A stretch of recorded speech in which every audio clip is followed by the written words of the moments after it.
नमस्कार दोस्तों, मैं धर्मेंद्र प्रताप सिंह। आप देख रहे हैं फरीदाबाद लेटेस्ट न्यूज़। फरीदाबाद में एक सनसनीखेज ऑनर किलिंग का मामला सामने आया है। पिता ने अपनी ही बेटी की हत्या कर दी, वो भी धोखे से। कोमल ने अपने लवर सागर यादव से कोर्ट मैरिज की थी। पिता, चाचा और उनके परिवार वालों को ये रिश्ता पसंद नहीं था, इसलिए एक साजिश रची गई। धोखे से कोमल यादव की हत्या कर दी गई। उनके पति सागर यादव बहुत ही निराश हैं, दुखी हैं। हमने उनसे बातचीत की। देखिए सर, क्या नाम है आपका? मेरा नाम सागर यादव है। सागर यादव जी, आपकी पत्नी का कत्ल कब हुआ, कैसे हुआ, आपको जानकारी कैसे मिली, थोड़ा सा बताइए। सर 17 मार्च की रात को मैं उससे बात कर रहा था, तो उसने मुझे बताया कि उसके पापा और चाचा गेट के पास बैठे हैं और कुछ बातें कर रहे हैं। अच्छा। उसके बारे में लाइटें बंद हैं, पूरे घर की लाइटें बंद कर रखी है। घर में उसकी दादी, पापा, चाचा और वो थे। तो उसने मुझे बताया कि पापा और चाचा गेट के पास बैठ के बात कर रहे हैं कि उनके भाई की। उसने पूछा कि मम्मी भाई कहाँ है, तो उन्होंने बताया कि उनकी गाड़ी का कहीं एक्सीडेंट हो गया है। अच्छा। तो उन्होंने तो कोमल ने बताया उन्हें कि मैंने उनसे 7 बजे बात की है, वो मामा के यहाँ पहुँच चुके हैं। अच्छा। उसके बाद उसके पापा उसे बोलते हैं कि तुम अंदर जाओ, सो जाओ। अच्छा। फिर वो मुझे व्हाट्सएप पे ये सब बात बता रही थी। उसे कुछ डाउट हो रहा था। अच्छा। पहले भी ये डाउट चल रहा था उसके घर में। एक्चुअली हमने 8 फरवरी को हम दोनों ने आर्य समाज मैरिज की थी और 8 फरवरी को ही हमने कोर्ट में प्रोटेक्शन ली थी। अच्छा। जिसमें उसके पापा, चाचा, भाई और मम्मी से हमने उसके प्रोटेक्शन ली थी। 11 फरवरी को हमने वो प्रोटेक्शन विड्रॉ की थी, क्योंकि उन चारों ने आके बयान दिए थे कि हमें तुम्हारी शादी से कोई आपत्ति नहीं है। अच्छा। उसके बाद चारों ने बयान दिए थे, कौन कौन थे? उसकी मम्मी, भाई, चाचा और उसके पापा ने बयान दिए कि हमें कोई आपत्ति नहीं है। अच्छा। उसके बाद उन्होंने 11 फरवरी को ही वो उन्हें मेरे और उसके परिवार में एक आपसी सहमति हुई कि हमारी शादी को सामाजिक रूप देने के लिए एक शादी का रिसेप्शन किया जाएगा। अच्छा। जिसमें कि 19 फरवरी को हम दोनों की रिंग सेरेमनी की गई और इसके बाद रिंग सेरेमनी के बाद 15 मार्च को हमारी रिसेप्शन की डेट रख दी गई। ठीक है। फिर उन्होंने बहाना बनाया कि 15 मार्च के आसपास कोई उनके घर में उनके कोई फूफा जी या कोई और मर गया है। इसके बाद चल रहा था, कोमल मुझे बता रही थी कि यार घर में डर लगता है, गड़बड़ है, कुछ गड़बड़ है। नहीं, कोमल वहाँ गई कैसे जब आपसे शादी हो चुकी थी? तो उसके घर वाले आए और उसे ये कहकर लेके गए कि हम इस शादी को एक सामाजिक रूप दे देंगे और तुम्हारा रिसेप्शन करा के हम अपने घर से भेज देंगे। अच्छा। ये शादी जब आपने की थी कोर्ट मैरिज, तो क्या कोमल आपके घर पर आई थी? नहीं, कोमल मेरे घर पर नहीं आई थी। उनके दादाजी के घर पर उनके रहने की बात हुई थी कि जब तक हमारी शादी होगी, जब हमारी शादी होने के बाद में रिसेप्शन तक कोमल अपने दादा के यहाँ रहेगी। अच्छा। और उसके बाद वो हमारे यहाँ पर आ जाएगी। कोमल ने अपने घर जाने से मना कर दिया था, क्योंकि उसके घर वाले उसे बहुत ज़्यादा परेशान कर चुके। बिल्कुल बिल्कुल। इसके बाद 17 तारीख को हम मिले थे। मिलने के बाद में हम अपने अपने घर गए। रात को वो सो गई और हमारी बहुत नॉर्मली बहुत अच्छे से बात हो रही थी व्हाट्सएप पे।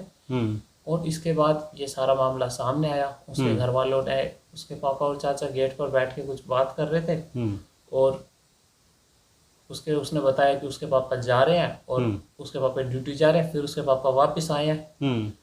फिर उन चारों ने मिलके कुछ कर दिया है। कोमल के मेरे को लास्ट मैसेज आने बंद हो गए हैं। अगली सुबह मुझे लगा वो सो गई है। मैंने उसे गुड मॉर्निंग का मैसेज किया, तो सीन नहीं हुआ। अच्छा। फिर मैंने 9 बजे मेरे को उसके एक फ्रेंड का फ़ोन आया, जो मैं उठा नहीं पाया। मैंने ऑफिस गया तो मैंने देखा कि अभी तक मैसेज सीन नहीं हुआ है। फिर मैंने उसे कॉल किया, उसका फ़ोन ऑफ जा रहा था। अच्छा। मेरे समझ में आ चुका था कि कुछ हो चुका है। आपको शक हो गया था उसके साथ कुछ गलत हो गया है? हाँ, फिर मैंने उसकी फ्रेंड के पास कॉल की तो उसके फ्रेंड ने मुझे बताया कि रात को कोमल की मौत हो चुकी है। ओहो, बहुत दुख। फिर मैंने अपने घर पे फ़ोन किया। घर पे फ़ोन करने पे मेरे घर वाले उसके घर गए, जहाँ उसके घर पे ताला लगा हुआ था। कहाँ पे उनका घर है? Ballabhgarh sector 2, house number 424। ठीक है। वहाँ पे ताला लगा हुआ था। फिर मेरे घर वाले उनके गांव गए, जो सहरेला पृथला के आसपास है कहीं। वहाँ गए। वहाँ गांव वालों ने हमें बताया कि उसका अंतिम संस्कार हो चुका है। पोस्टमार्टम किया गया था? नहीं सर, पोस्टमार्टम नहीं किया गया। हमें कोई किसी तरह से सूचित नहीं किया गया, ना मुझे सूचित किया गया, ना मेरे फैमिली में किसी को बताया गया। और चुपचाप दफना दिया गया? हाँ बिल्कुल, उन्होंने उसे चुपचाप जला दिया, दफना तो दिया। आपको शक है कि चारों ने कत्ल किया? हाँ सर, इसमें सबका हाथ है, पूरा हाथ है। पुलिस ने कोई एफआईआर संशय दर्ज की की बात है नहीं आपकी शिकायत पर। 2 लोगों को गिरफ्तार किया गया है। उनके पापा जो एसआई सोहन पाल हैं और चाचा जो सिपाही शिव प्रकाश हैं, दोनों को गिरफ्तार करके जेल भेज दिया है। हाँ जी। तो क्या पुलिस कार्रवाई से संतुष्ट हैं कि नहीं, ये बताइए। हाँ, पुलिस अपना काम कर रही है, पर मैं फिर भी चाहता हूँ कि ये मामला फास्ट ट्रैक कोर्ट में जाए और जल्दी से जल्दी सुनवाई हो और उन दोनों को, और जो इसमें आरोपी है, सब फांसी, सबको फांसी हो, फांसी की सज़ा होनी चाहिए। हाँ, आज मैं और मेरे घर में हर एक बंदा बिल्कुल डरा हुआ है, सहमा हुआ है, क्योंकि ये एक डर का विषय है। ये मेरे लिए डर का बहुत बड़ा विषय है। मेरे घर में अगर दुख है तो वो मेरे घर में है, अगर कुछ खोया है तो वो मेरे और मेरे घर वालों ने खोया। अगर उनके घर वालों ने खोया है, उसकी मम्मी ने खोया है, उसके भाई ने खोया है, तो वो भी तो आकर इस पूरे हत्या के खिलाफ खड़े हों। बिल्कुल बिल्कुल बिल्कुल, वो भी तो आकर इस हत्या के खिलाफ खड़े। आपको लगता है उनकी भी मिली भगत है, उनकी सहमति से हत्या हुई है? बिल्कुल सहमति से हत्या हुई है और इसमें कोई किसी तरह का कोई शक की गुंजाइश नहीं है। मैं चाहता हूँ जल्दी से जल्दी इस पर कार्रवाई हो, फास्ट ट्रैक कोर्ट का गठन किया जाए और जल्दी से जल्दी इस काम को अंत तक पहुँचाया जाए और उन्हें फांसी की सजा हो। तो उनके जो पिताजी हैं, जो हत्यारोपी हैं सोहन पाल, फरीदाबाद जीआरपी थाने में सब इंस्पेक्टर हैं और जो चाचा हैं वो सिपाही हैं।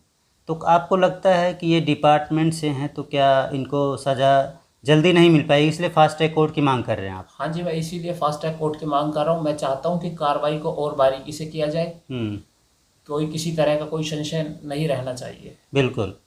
तो इस मामले में आपकी यही मांग है कि जल्द से जल्द फांसी की सज़ा दी जाए, फास्ट ट्रैक कोर्ट का गठन किया जाए और ऐसे जो जघन्य हत्यारोपी हैं, हत्यारे हैं, जो समाज में सिर्फ अपनी इज्जत के नाम पर बच्चियों की हत्या कर देते हैं, लड़कियों की हत्या कर देते हैं, ऐसे लोगों को कड़ी सज़ा देकर सरकार समाज में एक अच्छा संदेश भी दे, ये भी आपकी मांग होगी? हाँ जी सर, ताकि आगे से किसी बेटी के साथ, किसी बहन के साथ ऐसा कभी ना हो पाए और इन्हें फांसी की सज़ा हो।